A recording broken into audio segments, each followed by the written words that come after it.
All right, man. I made it through 1 week, week and a half. I read 10 letters, 1 day apiece. Broke them all down after each letter, what I thought, and turned it into a mini podcast. And so now I've created this podcast called the UnDrafted Vault, Behind Lock and Key.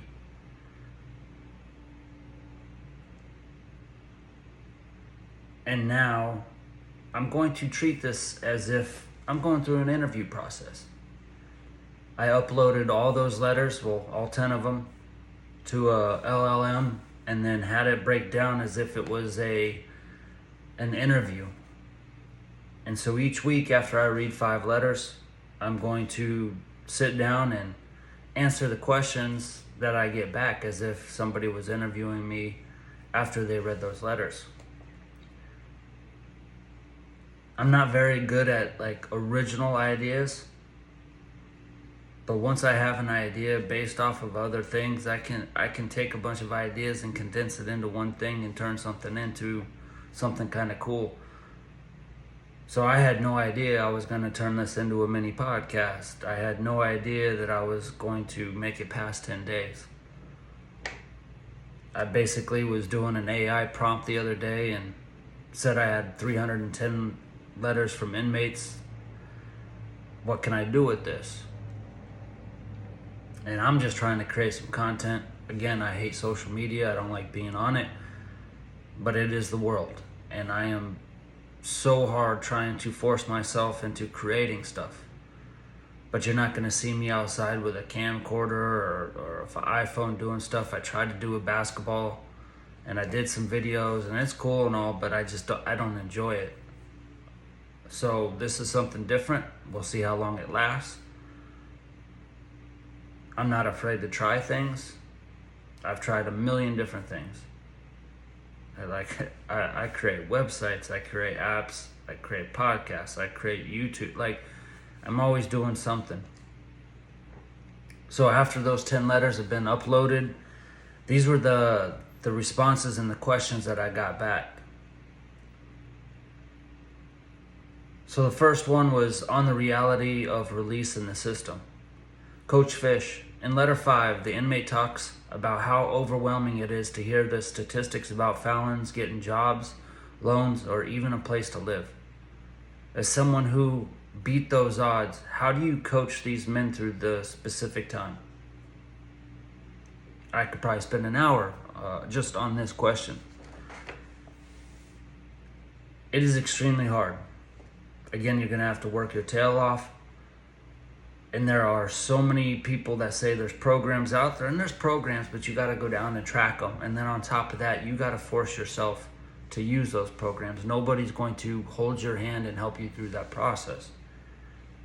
And I say this because I have watched so many men in the last 23 years since I've been released, or however long it's been, that the first 6 months, everybody is so adamant and excited about being out and ready to beat that system. 6 months, 7 months, 8 months, when things aren't going your way, that's when people start to fall apart. That's when people give up because they've been working hard for so long. They don't understand that it is a constant battle, not for 6 months to make it, not for 12 months. You have to change your entire life. You can't just expect to do something good for 6 months and then the world to work out. You can't. I'm sorry. I'm not going to BS you and sugarcoat it. If you can't make it past 6 months, you are going to struggle. But at the 6 month, 7 month, 8 month mark, that is when people start to struggle. So how do you coach? Well, that's the time that you got to go out and reach for help. You got to get on websites and look up felony reintegration programs. You got to get on LinkedIn and reach out to people and say, hey, you've been out for 20 years. How did you beat the system? I was very fortunate and lucky that I had education in the sense that I knew I was going back to college. So I enrolled in school, I enrolled in classes, I had a full-time job, I had a part-time job on top of that. So I dove into every single thing that I could at the halfway house and then on ISP to keep me busy, to keep me out of doing something stupid. And then on top of that, I isolated and I didn't hang out with the same friends that I hung out with from before my accident. Why? Because I didn't want to go out partying and drinking and do all that stuff that they were still doing. I've got nothing against them. That's their life. They didn't get in trouble like I did. So I can't blame them or hold them, for fault for anything. That doesn't mean I don't want to take a chance and be surrounded by them. Because the people you think are going to protect you won't. If one of your friends has too much to drink, they're going to forget. Not because they're bad people, but because of alcohol. They're going to forget that you can't drink. They're going to forget that you can't have a substance. You can't do that. So again, you got to surround yourself. But you got to find resources and people. Whether it's at AA or NA, you got to find somebody to talk to.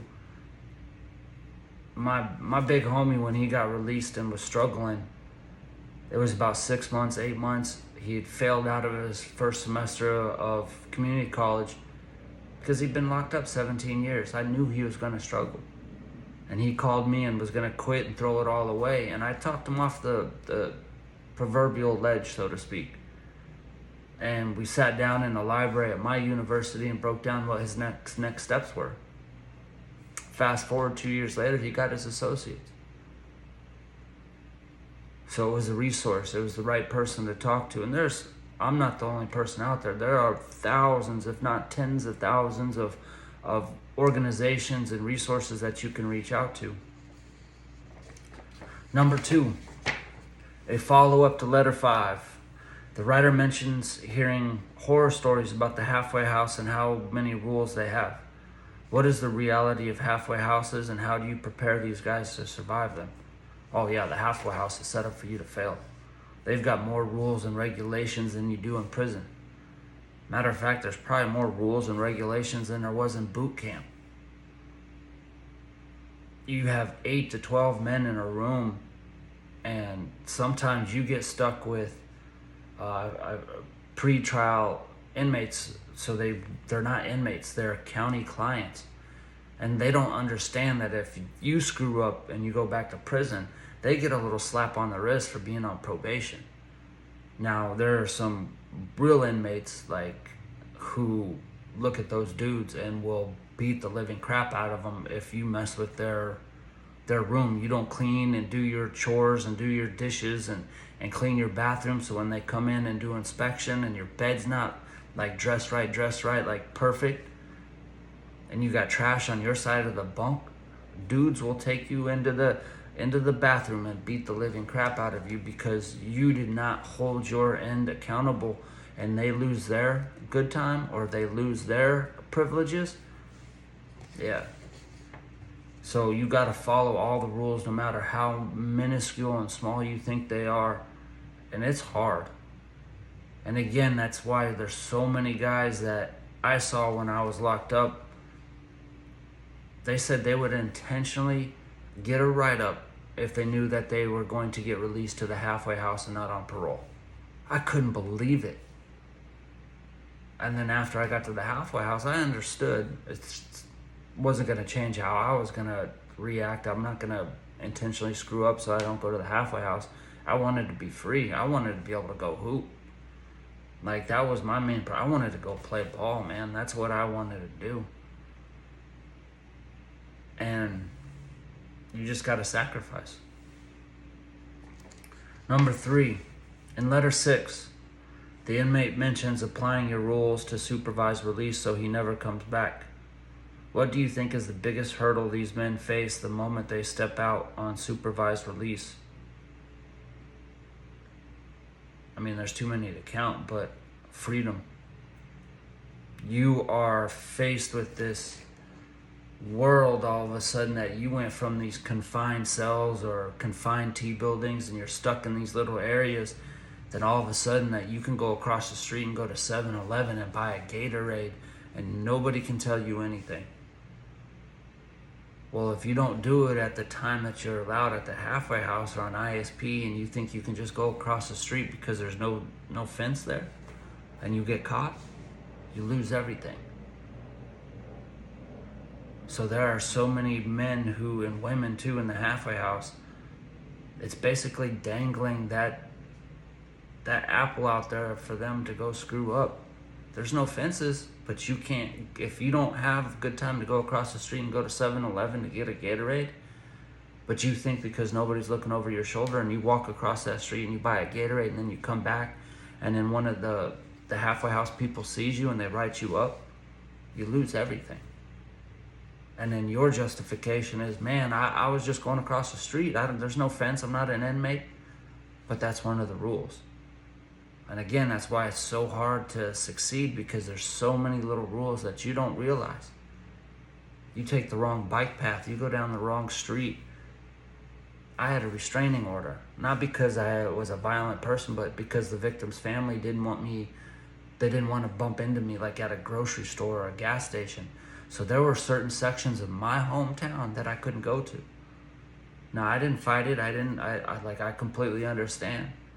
Now, it made my life more difficult. Like, I had to pedal like an extra 3 miles out of the way just so I wouldn't bump into them. A lot of people don't understand. I left my hometown because of that. I didn't want to continue to have that type of pressure, not on me, but on them. So I left as soon as I could. I got out of there. That's why I moved down to Denver. I got away from where I grew up because I didn't want to have them always worried about looking over their shoulder. Yeah, a lot of people don't know that.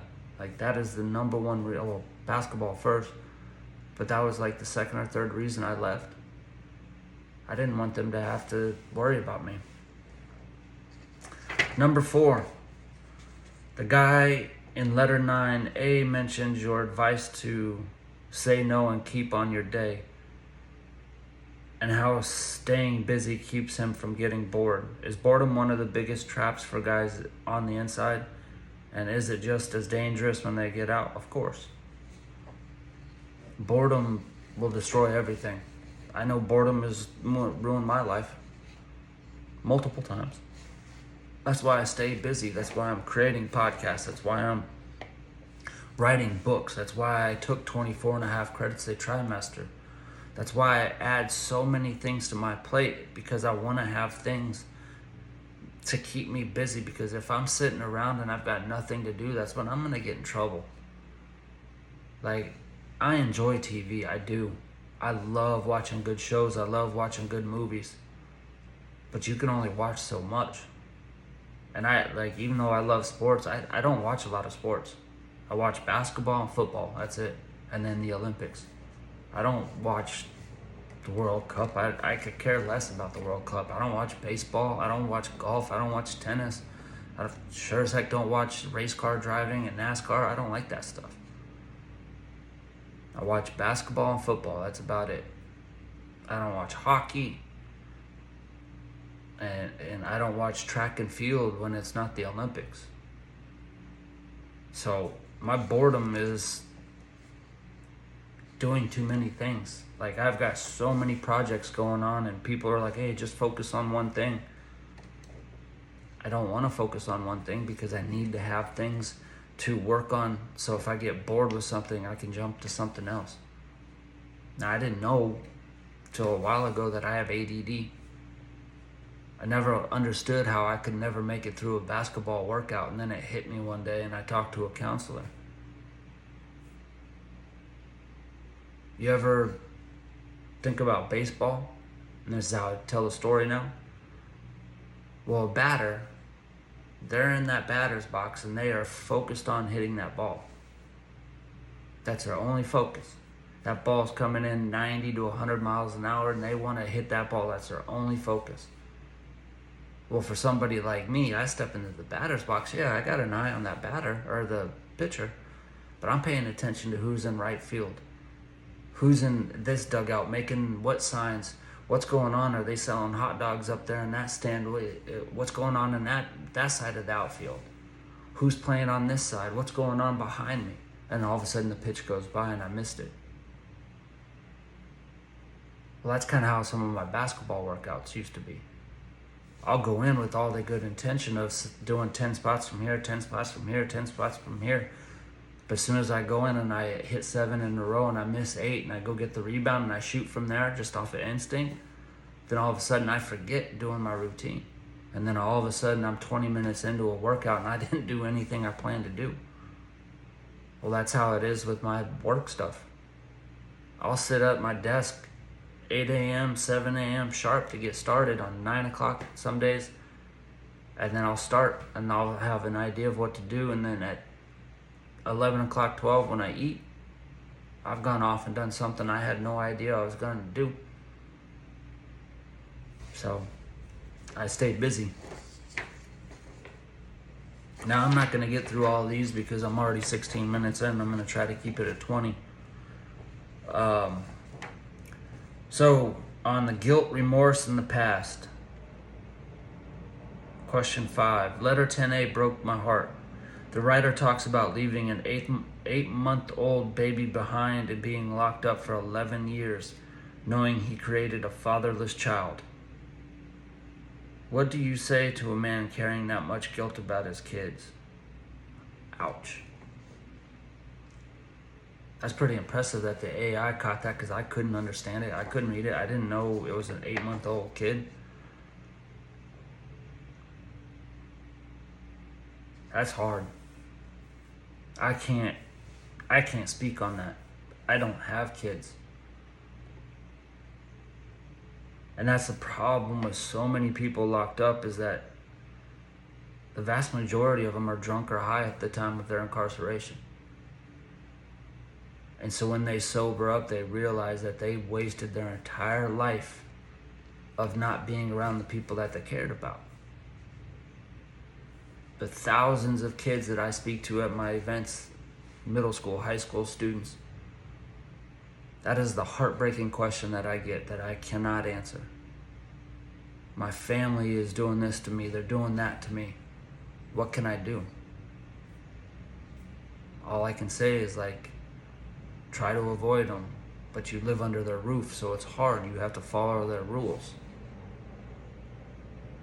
So when it comes to kids, and all I can say is that he has a chance when he gets out to try to rekindle that relationship. All he can do is say and be as completely transparent and honest as possible with that 12-year-old kid when they get out. I made a huge mistake. I was doing drugs. I was high. Maybe not at 12 years old, you tell them that, but 14, 15. And you start building that relationship slowly. Now, it won't happen overnight, but you got to work for it just like anything else. That's a tough one. In letter 1, the writer admits he used to drink and drive, never thought about the innocent people he put at risk until he heard your story. Does hearing that from them validate the painful journey you had to go through? I don't think it validates it. I mean, that's why I sacrificed everything in my life for the last 23 years, is to make up for what I did. There's a stat out there that shows that the average person drives it's either 80 or 85 times drunk before they get their first DUI. I grew up with a bunch of people that have not just 1 or 2 DUIs. I know 3 or 4 people that have 8, 9, 10 DUIs. I don't have one. Well, I mean, I have one because of that accident. I'm not saying that's the only time I drove drunk. I drove drunk plenty of times before that. But if I can stop people from drunk driving, and I know for a fact that I've stopped at least 100 deaths, I know that from all the letters and emails and texts and stuff that I've gotten from people. I know I've prevented that many deaths. That's my validation. I can't make up for what I did. And I hope people don't understand when I'm talking about, oh, I feel painful, or I'm depressed, or I'm sad, and I'm suicidal. I don't want them thinking that I ever want them to feel sorry for me. That's not why I say that. I say that because that's how I'm feeling, because I woke up and killed somebody. People, like, they don't grasp. I'm a killer. I drunk drove and killed somebody. You can't fathom that type of pain that you feel every single day. Every day that you wake up and you are alive. You drunk drove and killed somebody. That's what I deal with every day. That's not a poor me. That's my reality.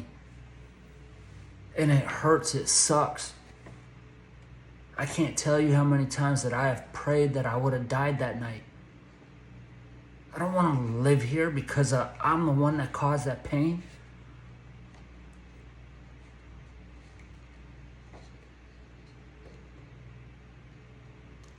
The author of Letter 4A mentions that he has never taken a life, but he can see the signs of really being sorry for the night of your life when you speak. It shows the raw, hidden remorse, the key to getting these guys to trust you. I just answered that. Just showed you that. Letter 8B features the great quote about the windshield being bigger than the rearview mirror. Realistically, how hard is it for these men to actually stop looking in the rearview mirror? Again, that's hard for me because I'm looking in the rearview mirror every single day. Because that's my motivation. I didn't cry from 2004 until 2015, 2016. Not because I'm tough or anything like that, but I put all that pain inside of me. I didn't talk about my accident. I rarely talked about that. But now it's my life. I talk about it every day on stage. Every day that I'm doing my job, I'm talking about it. So I know my family worries about that, but I've moved my rearview mirror to my windshield. It's what I use my past as fuel. And yes, I've got PTSD and so many other things that are inside of me and messed up inside of me that if I was just able to push that to the back and not talk about it, I'd have a whole different life. I'd be emotionally more stable. Oh, 100%. But I chose when I saw that speaker come to my university. I chose that moment to put it in front of me and have it a focal point of my life. It's been hard, really, really hard. It's been the hardest thing I've ever done. Speaking is harder than prison and boot camp and military and all that type of stuff. Like, I enjoyed all that. I enjoy being tested physically and mentally. Emotionally is a whole different beast. That's something I didn't deal with my entire life growing up. That's why I struggled so bad with my emotions. That's why my first suicide attempt was in middle school. I didn't know how to deal with emotions. And then all of a sudden at the age of 34, 35, it turns into my career. And I speak about emotions every single day. And I've got a minor in psychology. I'm a mental health first aid instructor. My family's their counselors. Like, I understand that side. But emotionally, I've never dealt with that stuff. Like, from a sports standpoint, if you don't have a broken bone coming through your skin or you're bleeding, suck it up. Move on. I never talked about my issues. I never talked about my pain or my trauma. When I saw my psychologist for the first time when I was 23 before the accident, we didn't talk about anything in those counseling sessions. I wasn't going to open up. I didn't want to talk to them. 6 months, 8 months later, the rest of my life was ruined. So I wish I would have talked to him. Maybe I never get into that accident. But I'm not going to talk anymore. That's too much. It's 25 minutes. So we'll see where this goes, and we'll see if people want to pay attention and listen to this. But I don't know. This is good for me. This is venting. Again, that's a positive why I do my job. Yes, it's emotionally challenging. It's draining. But it's also my cathartic release. That's why I don't see therapy and talk to a therapist, because that is my therapy. I get on stage and I air everything out that I can, because that is how I feel better. It's like going to the gym. You work really hard and you hit the punching bag, or you run sprints, you feel exhausted. Well, that's how I am after speaking on stage. I feel great. So I guess this concludes the first 10 episodes, and then first of the UnDrafted Vault behind lock and key. Kind of like it. Kind of dig it.